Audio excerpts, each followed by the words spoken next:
prayed, there's a song, these things on the Jaladuta about how can I ever touch their hearts? They are immersed in the modes of passion and ignorance. It's only by your grace, Lord. He was praying to his spiritual master and to Krishna. If you want, let me dance as you like. And in this way, we will be able to reach them. And certainly he's accomplished that. It's incredible. I could actually speak all day, but let's see what else everybody else has to share. I have stories. I'd love to sing a song right now for Srila Prabhupada, but I don't want to monopolize make a big monologue here. There's no assigned speaker, Adipusha Prabhu, and There's no what? there's no assigned speaker today. So why don't you sing a song then? All right, you talked me right into it. What My responsibility. Go a ahead. wonderful preacher. I just happen to have my guitar here, and this song is based on an offering that great grandfather Bhakti Siddhanta Saraswati Bhakti Vinod Thakur offered this song, this prayer, to his guru. So we're just repeating what we heard. Can you hear that? Yes. Can you hear the music? Yes. Yes.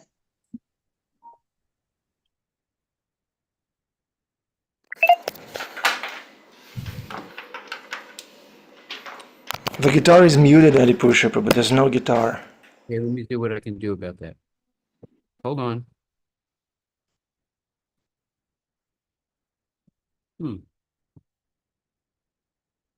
Hold on, we're trying to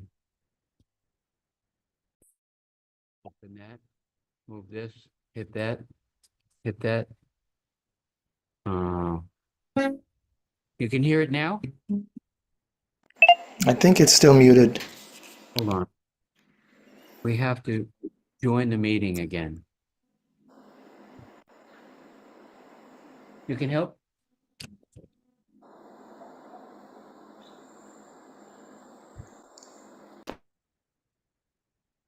Mhm.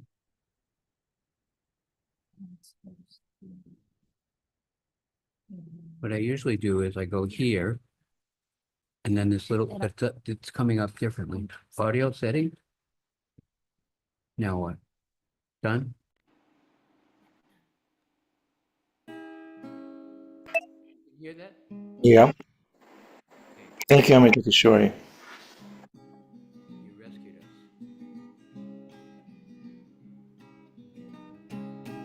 Gurudev, Gurudev, with the drop of your mercy,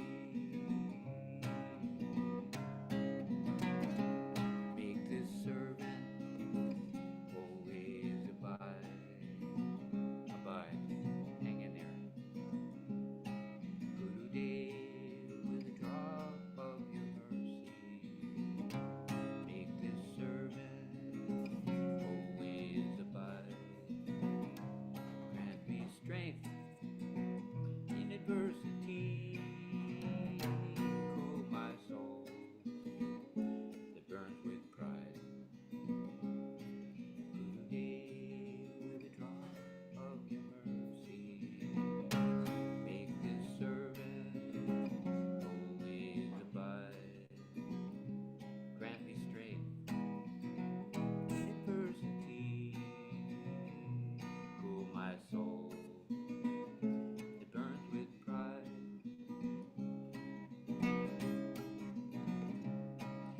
Gurudev, in Krishna's creation, let me be a vessel of your peace, chanting the holy name, jubilation. Only then all my fences see. Gurudev, Gurudev, I'm falling and low. Without your grace, useless am I. Waves of tears would surely flow. Without your love, I soon would die.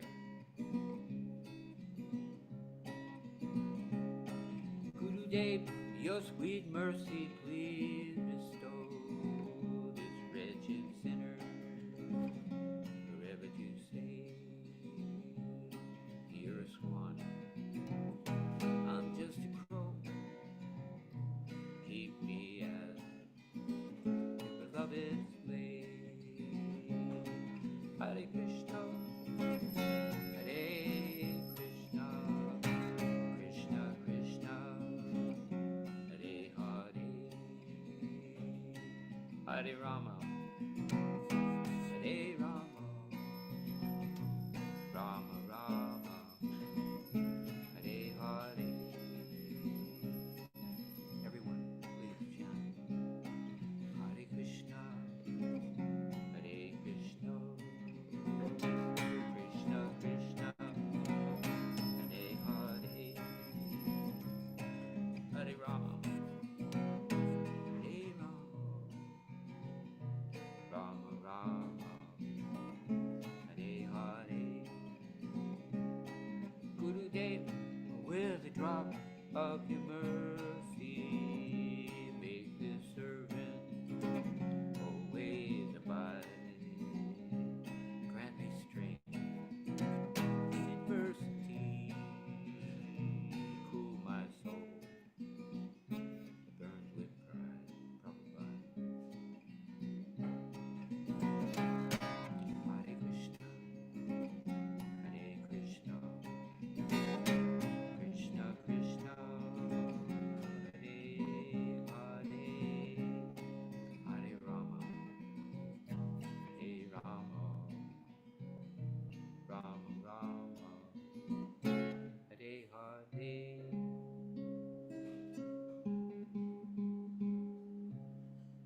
Try Prabhupada. Thank you very much, Adipusha Prabhu. Thank you. Okay, so Sadhvi Didi, you see, Yes. you see the link we put in the chat? I'm putting it again. Give me a moment. Yes. Okay, now copy that link, and on the bottom of your screen, go to share. It's an Copy, arrow. Yeah, copy it. share. Yeah, Copy and and share. go to share. Go to share on the bottom of your screen. In Zoom, click share, and then scroll down and check website URL.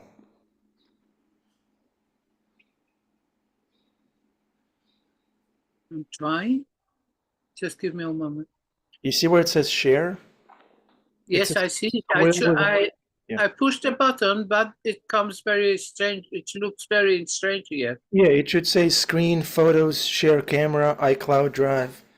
So scroll all that, go all the way down, and the second from the end is website URL.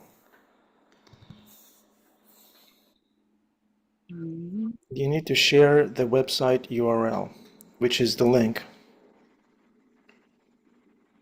I'm trying. When you click share, what does it say? Give me a moment.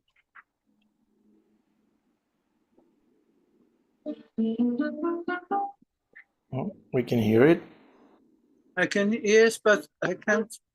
I try to share it, but it doesn't. No, we see Radhanath Maharaj. We see it. Son, you did it. Just go to full screen. Go to full screen. Yeah. Full screen, okay? Traveling through the jungles Wow. and meeting many. Is it okay?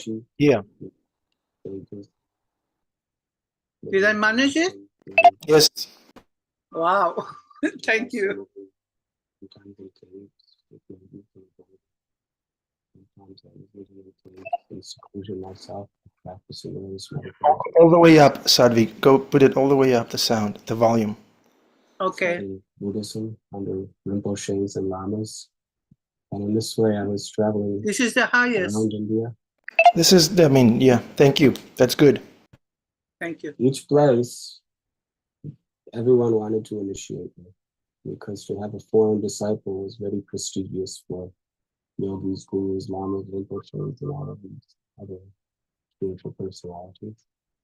But I had felt in my heart that until I find a guru who I am convinced I will never leave for my whole life. Okay. So I was learning, and I was very favorable whenever I traveling. And at one point I came to Bombay. I went there in order to try to get a renewal on my visa. But one day I was walking down the street in Bombay, and I saw a big sign, and it said Hare Krishna Festival. And under it said at Cross Maidan. And I asked someone, where is this Cross Maidan? And they told me where. So I went, and there was big pandal, and many devotees. And they told me that their Guru Maharaj was going to be speaking that night. So I stayed there and talked with devotees. I was reading Prabhupada's books during the day. And then Srila Prabhupada and all the devotees went on the stage. And there was thousands and thousands of people. There must have been 10, 15,000 people, maybe more. And I was a very insignificant sadhu. I had matted hair, begging pot, river stone clothes. And I was way in the back of this massive crowd. And the devotees were chanting on stage, having kirtan. And Prabhupada was in the middle of the stage, sitting on a vyasasana. And one devotee, Guru Das, he came all the way through all the crowds. And he came to me, and he took me by the hand. And he said, Srila Prabhupada wants you to sit beside him. I said, how does Srila Prabhupada know me? And Guru Das didn't say anything. He just said, he wants you to sit beside him. So we went through all these thousands and thousands of people.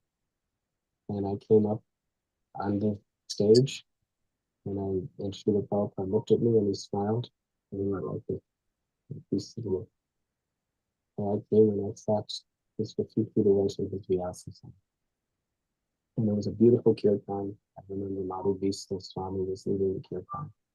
And all the devotees had clean shaved heads, beautiful clean dhotis and saris.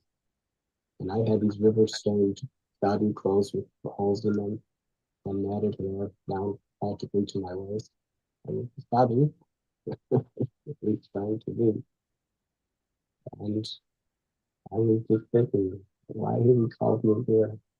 I'm not a good image for how he appears with all of his devotees.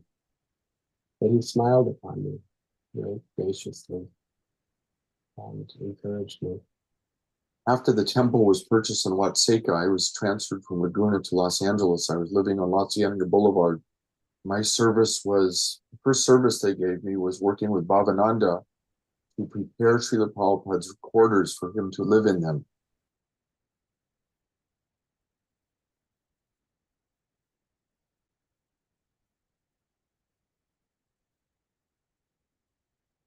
The sound just disappeared. Please help us. Yeah, the sound was so good, so clear, but now it's zero. Never sat down behind his desk and he pulled out a bag of cookies and handed each of us a cookie. And we ate the cookie, and then he said, now you must go wash your hands and feet. You must always do this after eating. And shortly after that, there was an incident that I remember fondly. It was one Sunday, the Sunday feast was on La Cienega Boulevard. But after the feast, I came back to work. At that time, I was painting on the ceiling of the temple room. I was working on a scaffold.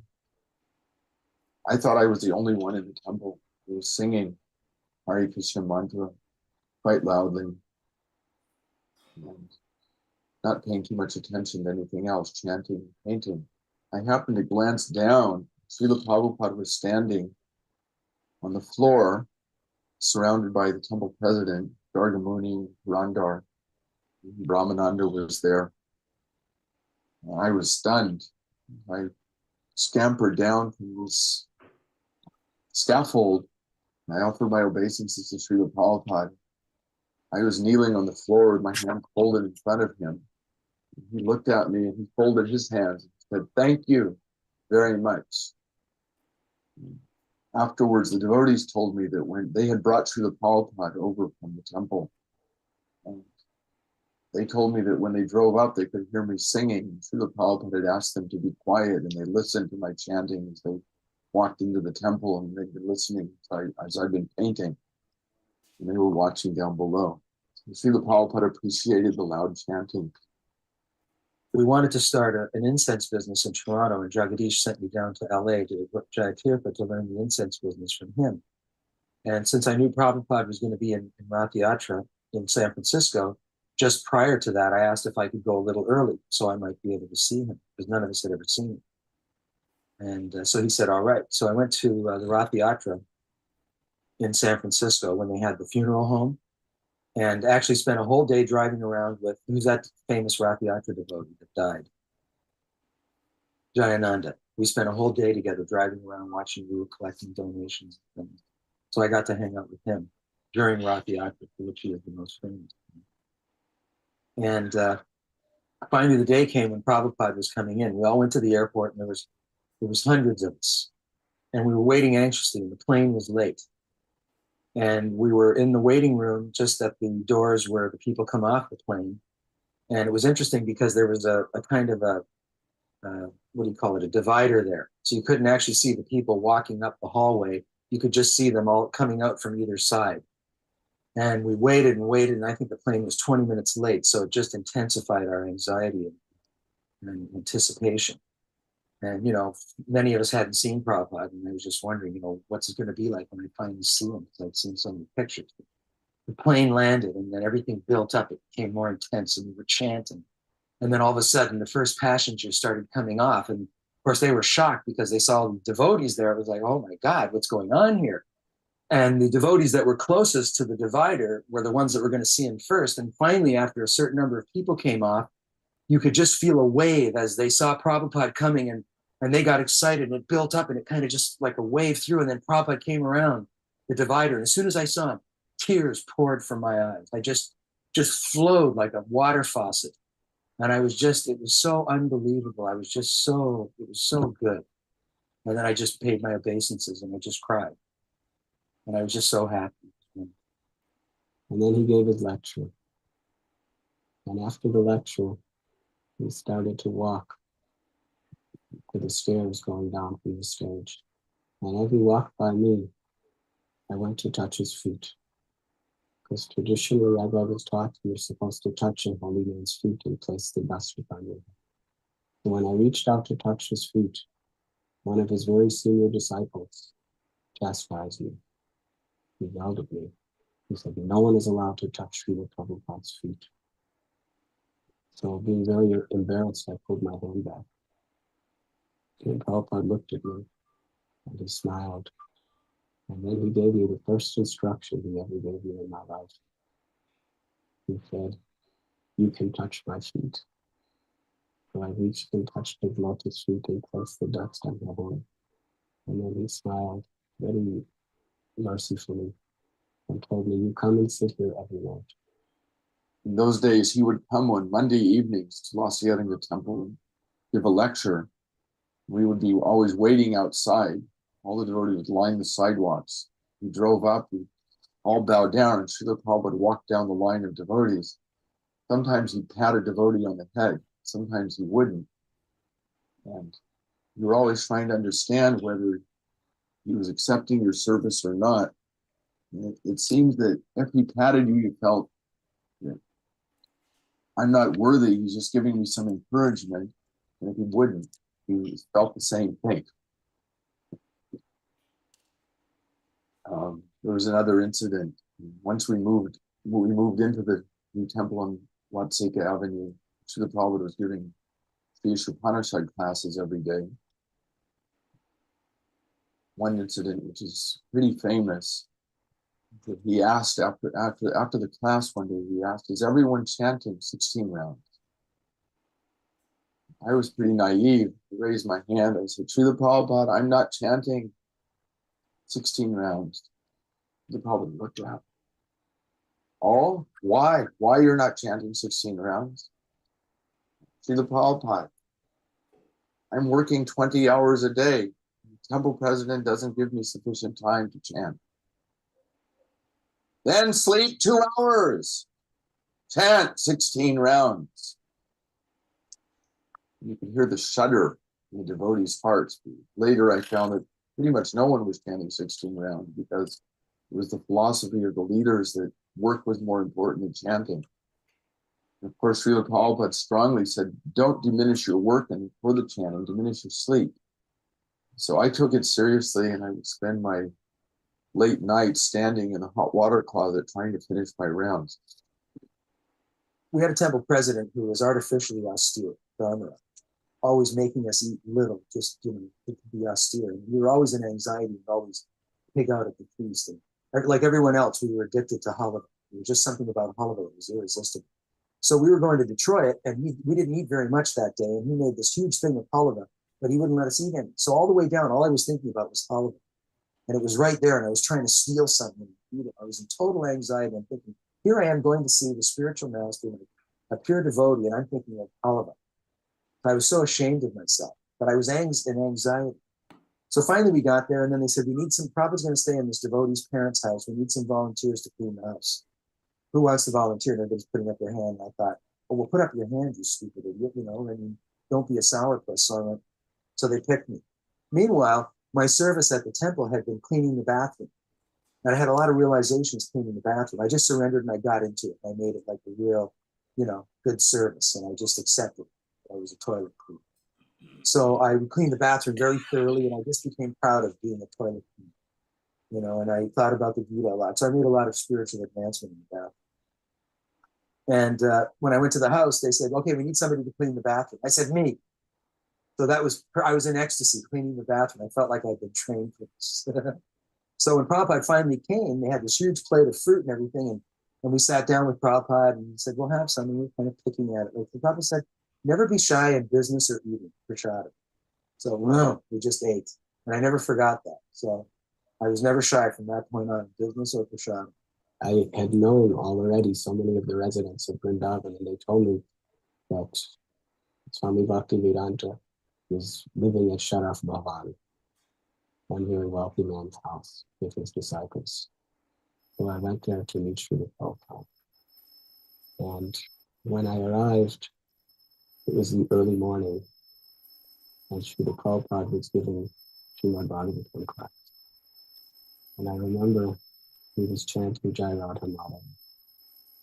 And as he was chanting, I was appreciating like I had never appreciated anything in my whole life.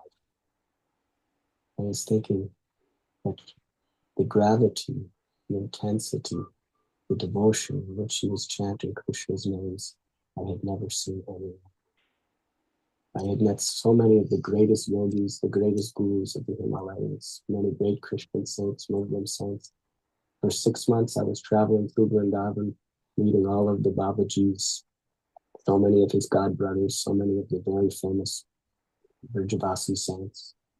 But I had never seen such a depth of love and compassion in Srila Prabhupada as he was chanting Radha Madhava. My heart completely transformed. And then he gave his lecture. And when he spoke, every question I ever had was answered in one lecture. He spoke in such a way that everything I had ever learned in every religion, I felt was included within his message, plus something far more that was sublime. And it was at that time, sitting at his feet in Vrindavan, that in my heart I accepted this as my spiritual master, and I must surrender my life. I distinctly remember my initiation, of course, because it was something you dream of and pray for and wait for innumerable lifetimes. But in particular, when Srila Prabhupada was there, he said, Bill Prabhu, come forward. He said, your name is Bhakta Das. Handed me my beads. He said, this name means that you are the servant of the devotees. The more you think of yourself as a servant, the more you will advance in spiritual life. The more you think you're becoming a master, the faster you will go to hell. So in that one sentence, he pretty much summarized the essence of Krishna consciousness philosophy. And over the years, I meditate on it over and over and over again. And I've attempted to serve the devotees, whatever means I can. And I found that it is, without any doubt, the mercy of the devotees that helps one to advance in spiritual life, much more than the mercy of Krishna. Our philosophy is that we get the mercy of Krishna is to get our guru. The mercy of the guru or the mercy of the devotees is to get Krishna. We oftentimes, of course, in the neophyte stage, can reach the level of devotees. We worship the deity and we neglect the devotees, or we give respect to the quote big devotees, swamis, gurus, but we neglect the ordinary devotees. In this way, I know I'm guilty of every variety of offense, but I keep hearing these words of Srila Prabhupada again and again, echoing in my mind, become the servant of the devotees. I finally concluded that the highest service is to serve the newest devotee, the youngest devotee, because he's taken the bold step to try to leave the material world. And if you help him, then you're really helping the Krishna consciousness movement. People that are already mature in devotional service, of course, don't need so much help. Normally, probably about 90% of the time, Prabhupada would give a name that had the first letter of your Western name. So I thought, being Ron, my name would be Ram or something like that. But instead, Prabhupada gave me the name Uttama Shloka. And he said to me, your name is Uttama Shloka, Krishna who is praised with transcendental song.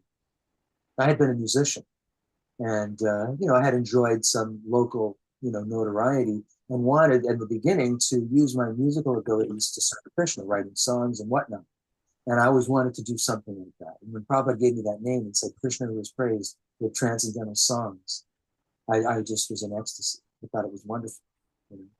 So, thought that was very special. And then again, I got Gayatri at the same time, so Prabhupada spoke it into me here personally.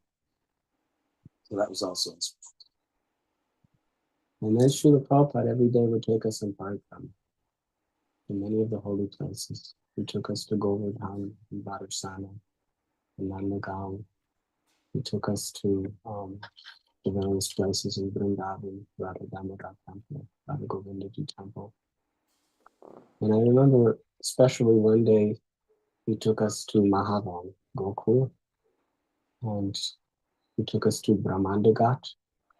And Brahmandagat is the place where Krishna was accused of eating dirt. And then he opened his mouth and Mother Yashoda saw the universe. I remember Srila Prabhupada so animately telling that story right at the place. He was telling the stories wherever he would take her. And then he told us to take baths in the Jamuna. So all the devotees were inviting Prabhupada to also take bath in Jamuna. And Srila Prabhupada said, today I am very sick and I cannot take bath, but you all go and enjoy a nice bath in Jamuna. So all the devotees were in Jamuna and he was on the steps, quite high over the river. And he was just watching all the devotees enjoying the wonderful ambrosial waters of Jamuna. And he was just smiling, looking at us. And he became so ecstatic just to see all the devotees bathing that he very quickly got up and took off his clothes and put on gamsha and came down to take bath with us in Jamuna. And the devotees were very ecstatic, very happy. Everyone was gathered around him. Devotees were even bathing him like an abhishek with Jamuna water. And Srila Prabhupada was just very happy to be bathing in the Jamuna along with his disciples in the holy land of Vrindavan. Once I was in San Diego, Thank you, Sadhvi. Let's pause here. started having to write to him once a month and give a Thank you very much, Sadhvi Didi. It was perfect. First class Thank you. facilitation. Thank you. Adipusha Prabhu, back to you. Would you like to reflect on what has been said on our founder Acharya, serving the devotees? Well, can you hear me okay? A little distant, but I can hear you. I'm moving as close as I can. Can you hear me okay? Yeah. I don't see it on the screen. All right.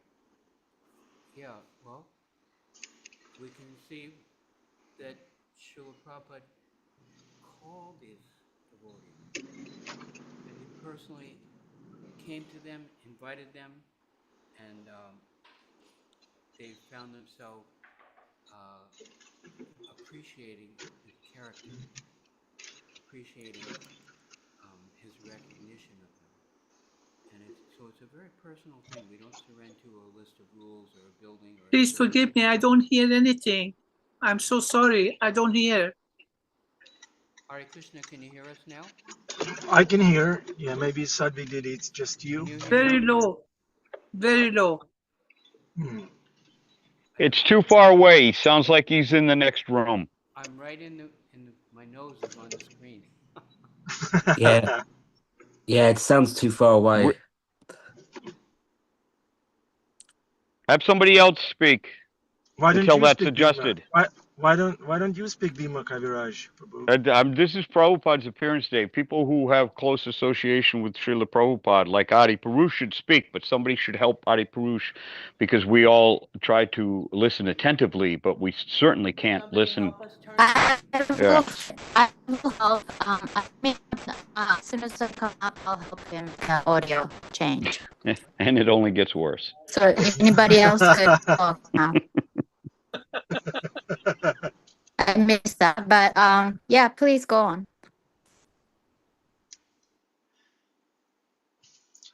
Hare Krishna? Hare Hare Krishna? Krishna. Yes, we hear, but it's low, still low.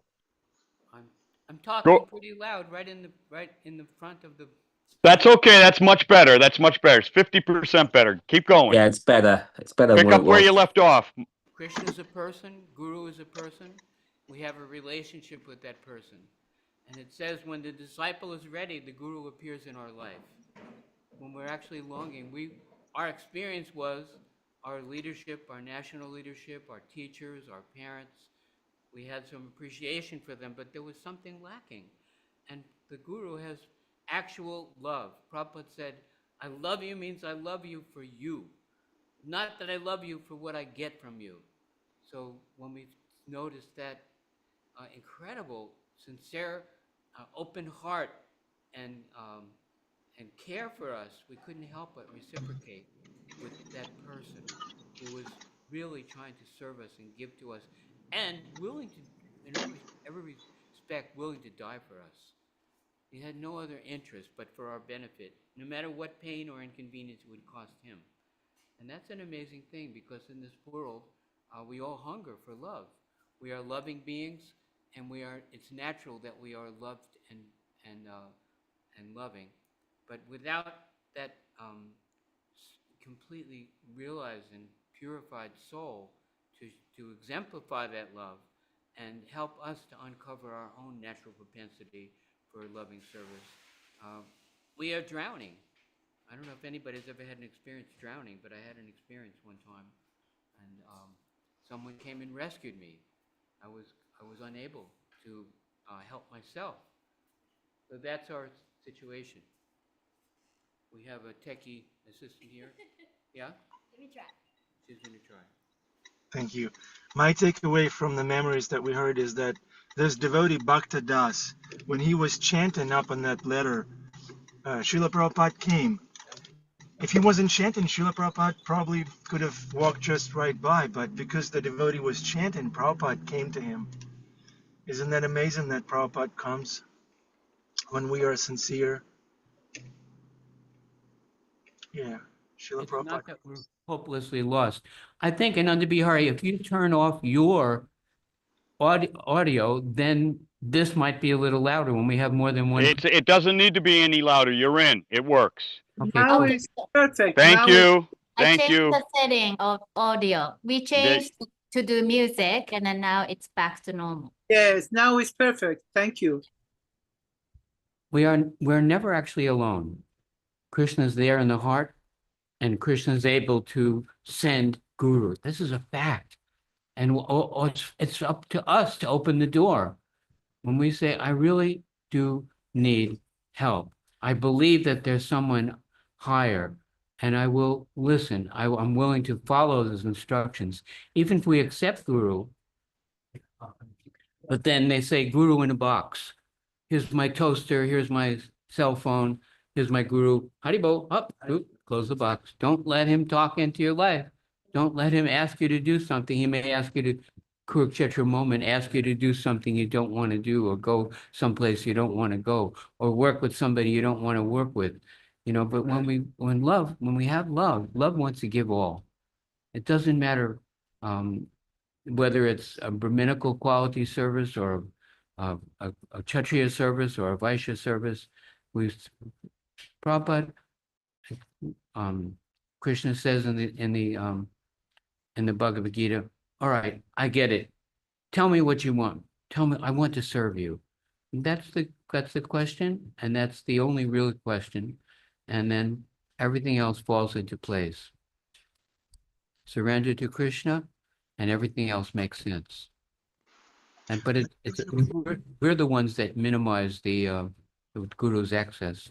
So open the door, let the guru in, and get ready, because he's going to take you on an amazing journey, and we're going to be doing this for millions of years. This is just the beginning. I think they're just about to open the deities now. Glory to Srila Prabhupada, Hare Krishna. Thank you, Prabhupada. Thank you, Srila Prabhupada. Thank you, Adipusha Prabhu. We had 1 minute. Adipusha Prabhu, how did you first hear about Srila Prabhupada, or see? How did he come into your life first time? Book.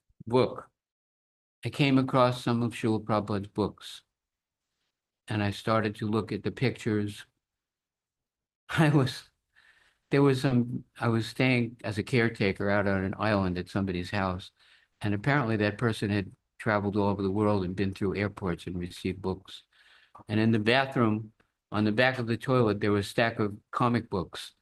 And I was a caretaker out there for the winter, and I was all alone on this island. And after I read all the comic books and avoided the BTG magazines very carefully, there were no more comic books to read. I started to look at the BTG magazines, and I started to see what Srila Prabhupada had to say and the devotees had to say. And I realized, wow, I learned about the Hare Krishna mantra, offering prasadam, the regulative principles. I never heard that before. So I was reading books, began to chant. And then at one point I thought, I wonder if there's anybody else doing this. And in the front of the book, there was a list of the temples. And so I had to walk about 20 miles along the beach to the end of the island where there was a bridge, and then hitchhiked into New York City and went to the Brooklyn Temple. I went to one morning program at the Brooklyn Temple, then I hitchhiked to New Vrindavan, and I never left. That was it. Krishna brought me in very quickly. But it's Prabhupada's grace. The books go out, and they're like time bombs, and they're like seeds. And when someone is real, I was literally looking, I was curious, I was wondering, what is the solution for the suffering in the world? And then Prabhupada's books came to me and drew me into the association of devotees. Hare Krishna. Prabhu. You want to put this on? Here comes Radha Muralidhar.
Prabhupada, the lotus feet of my spiritual master. Another way. I bow to his lotus feet, great honor. His face, my the ocean, till something. Name your mercy sufficient. I only wish to have my conscience to the right. There is ending. Attachment to the lotus feet, protection of the whole time. The open my heart, those my heart. He is my Lord. Ecstatic, by ignorance is destroyed. The babies the single discouraged. Our spiritual master, the ocean breaks. The another world is all our master. Oh, master, to mercy. It was your shade of the Lord. We thank you for your soul of the three worlds. We take shelter, speech, you look. God.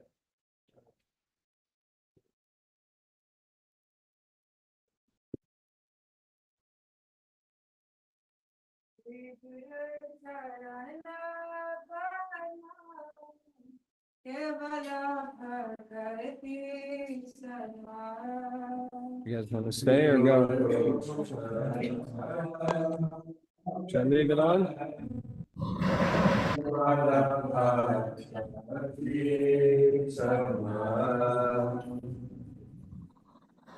Jaya Prabhupada, Jaya Prabhupada,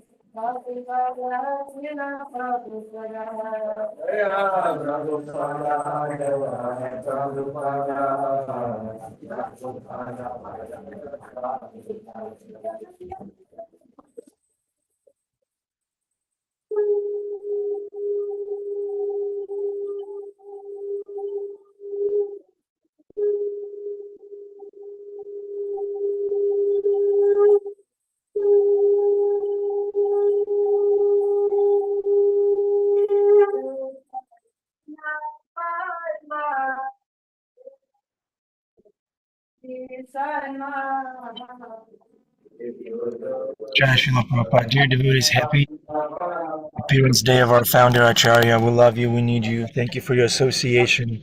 Special thanks to Sadhvi Didi, who expertly shared Srila Prabhupada's memories. Thank you. We'll see you again. Narottam Nitai is raising his hand. Go ahead, Narottam Nitai. I'll mute the temple room. Yeah, I just wanted to share a little bit about what I know about Srila Prabhupada. I think when Srila Prabhupada was born, I think astrology was predicted that he will establish 108 temples or build 108 temples, and he would create a house in which the whole world can live in. And then later on, it all came to manifest. So that's one thing I wanted to share. And then the other thing I wanted to share is that Srila Prabhupada, when he was a child, he liked kachoris a lot. So that's all. That's all. Thank you, Narottam Nitai, Prabhu. Very important details about Srila Prabhupada. Kachoris and astrology. Thank you. Would anyone else like to speak, Sadhvi? How did you first hear about Oh no, she said goodbye. A question to the audience, dear devotees. How did you first hear about Srila Prabhupada? If you're inspired to share, how did you first hear about Srila Prabhupada? I can share mine, but I don't know if I can say it was Prabhupada or not, but I can share what I have been experiencing. My first Bhagavad Gita, I got led to the book. I have never talked to anyone about Bhagavad Gita. Never, no one has talked to me about Krishna consciousness. But I used to walk 10 kilometers every day after my operation number 2 in my back. So I used to walk. But then that day, there was a voice told me, you're not going to walk. You're going to go where I'm telling you to go. Okay. And then the voice led me, told me where to go. And I came to the place that I never in my life have thought to dare to go to this street. I'm not going to say why, but anyway, it's not good street. And in that street, the voice told me, go there. I don't go there. You go there, okay? And then it was about 100 meters in the street. He told me where to turn, and I turned. And it was a very old, hand-me-down store, a bookstore. And then the voice told me where to go.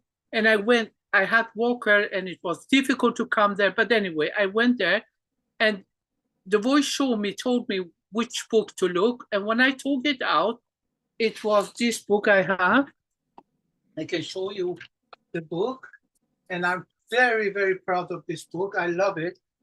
It was this one. Sweet. And I saw the picture of it, and I thought, wow, okay. And I took it home, and I read it. This way, I learned about Prabhupada. Interesting. That was Super Soul, I think. My guess that the voice was your Super Soul guiding you to Srila Prabhupada. Anyone else has voices in the head? Bhima Prabhu? You're the kind of person who has voices in their head. He left. Oh, he left. Okay. Krishna Kumari, how did you first learn about Srila Prabhupada? I love Prabhupada. I really love him. He's changed my life. He gave me everything. He gave me all the answers.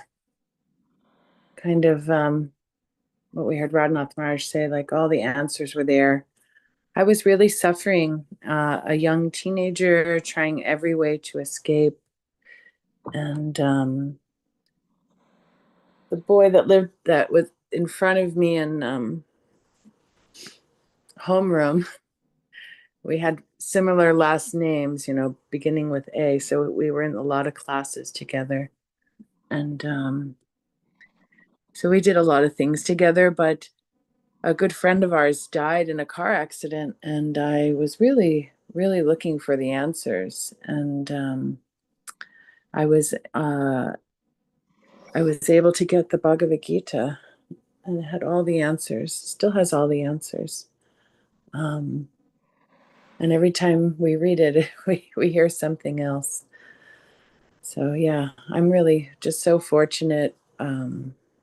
Got to serve at 26 Second Avenue when we first received it back, and got to really hear, like we heard today, these stories, these Prabhupada remembrance. There's endless of them, and they're really great to listen to and also Prabhupada Nectar, Prabhupada Lilamrita, hearing how Prabhupada interacted, it just gets you to learn to know Prabhupada. And so, yeah, I really feel like as a new devotee, I got to know Prabhupada by being at Second Avenue and having devotees wander in there that were no longer going to institutionalize, temples. They were kind of feeling like, where do I belong? I was actually just thinking the other day, because when I joined, they came out with this magazine called Friends of Krishna. Because I think right before that, you either were a devotee or you were not a devotee. Like you lived in the temple or you weren't a devotee. So I guess I came at a good time. Yeah, and got to know Prabhupada. Very, very, very much mercy. If anybody can today, if you're in New York, go to 26 Second Avenue. Hare Krishna. Thank you, Krishna Kumari. When I was first kind of acquainting myself with the movement, I had heard that there was this leader of the movement, and that he's the one who translated the literature, and he's the one who put together those purports.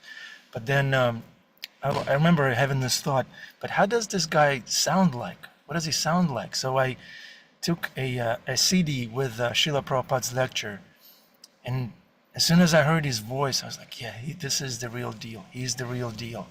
And I remember the point Srila Prabhupada was making, the first ever point that I heard from Srila Prabhupada was that when you are in the dark and a train is coming your way, first thing you see is this light. But that doesn't mean that light is all there is to God. After you see, as the train comes closer, you see there's this machinery and the person there. And I was like, yeah, God's got to be a person, just like me, just like I am a person, just like my friend Hamburger is a person. I remember all those thoughts were running through my head. Just wanted to share that. All glories to Prabhupada. Bhima Prabhu, would you like to share how you first heard about Srila Prabhupada?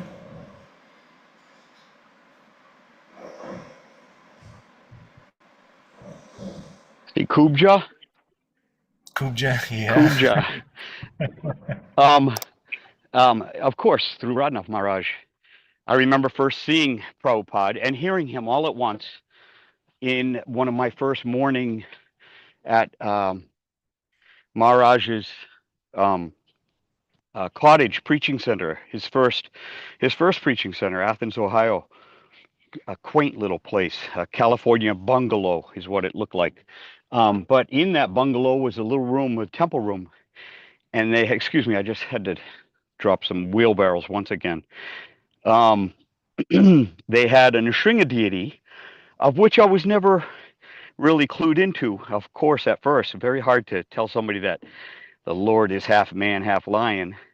But right next to the Nrsinga deity was Prabhupada with that noble chin to the air, with his hands in his bead bag And then at the same precise time I was looking at Nrsingadev and Prabhupada, I was hearing him speak, just like you, Ananda Bihari. And that resonance and surety and confidence that you hear in and equipoise and most importantly gravity, the gravity of his voice, it just convinces the heart immediately. It's an instinctive thing. It's a vibe. It's a frequency.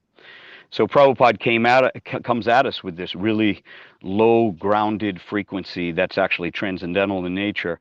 And when people who have never heard of Prabhupada hear him speak, they do pause to listen. He commands respect. But of course, then it was the next thing that I did was to open up a Bhagavad Gita and read just happenstance serendipitously on never was there a time that I did not exist, nor you, nor all these kings, nor in the future shall we ever cease to be. When I read that, and I was studying philosophy at that time, like the existentialist, the angst that I'm going to die. Like you get to a point in college, especially as a sophomore, where you think when your mortality, you first consider your mortality, which tends to be philosophical, and you become a bit philosophical in your youth. And then I just, of course, fell into Prabhupada's book, and then, of course, into the purport, which Srila Prabhupada uses this purport. Never was there a time when I did not exist, nor you, nor all these kings. It convinced me of the personhood of God, that this is, even in the material world, and especially in the material world, this is one great theater, this is one great play, and there'll be kings and queens and wars and battles without, and most importantly, battles within. And all that I got within the first 2 or 3 days of being with Radhanath Maharaj and coming to the morning program, and him slowly, subtly, aesthetically allowing Prabhupada to come into my life. And of course, with Prabhupada comes his disciples and his grand disciples and all y'all. Yeah, that's how I met Srila Prabhupada. In fact, I meet Srila Prabhupada every day when a devotee quotes me something from Srila Prabhupada. It's like you're there with Srila Prabhupada when a devotee shares something Srila Prabhupada has said. So it's wonderful to hear from Prabhupada's disciples. Hare Krishna. Thank you, Bhima Prabhu. Then, I don't really share this so much actually, but I'll share it here. The way I came to Prabhupada is I was interested in taking some philosophy class, and that during COVID, maybe 2 years into it, and I had given up my work, and I was actually looking for God, but I didn't know where to look. So I thought I'll just take some philosophy class in like a local school, like a college in New York City. And I actually started taking a really great astrology class first, and that person happened to be a devotee, and he introduced a teacher in his class who was giving a Bhagavad Gita course. So I took that one, but we didn't read Prabhupada's book. We actually read his own translation, this teacher's working translation.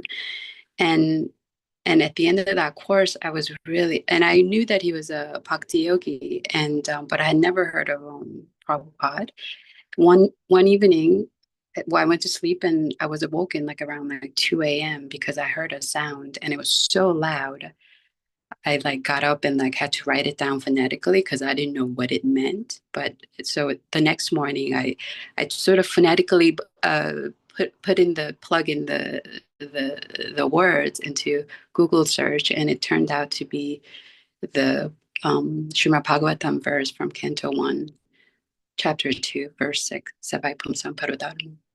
And I was like, I didn't know what sound that was. I didn't know what language it was, but I ended up searching it, and I read the verse and the purport, and it just took, and I decided to recite it every morning for a month because I wanted to understand it, but I couldn't understand it.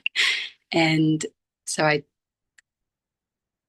actually started taking reading the Srimad Bhagavatam with a teacher from then on, and that's how I got to really come to know Prabhupada through his books and his purports. And it took a while for me to really appreciate Prabhupada, but like a year and a half into it, I realized that I really love Prabhupada and all the books that he's given us. Thank you, Min. So see, dear devotees, Min is only 1.5 years into appreciating Srila Prabhupada. But look what kind of devotee she is. What kind of character she has. Imagine what Min will be like, 10, 15 years from now. She'll be unstoppable. Min. Cool. All right. Thank you very much. We are going to humbly request Yogeshwari Devidasi to unmute herself and recite the Maha Mantra for the pleasure of Srila Prabhupada. Yogeshwari Devidasi. Hare Krishna, Krishna Krishna, Hare Hare, Hare Ram, Ram Ram, Hare Hare. Thank you, Prabhuji. Thank you. Very sweet. Hare Krishna, Srila Prabhupada Ki Jai. All the devotees on this call and outside too. Ki Jai. Anandi Devi Ki Jai. Hare Krishna.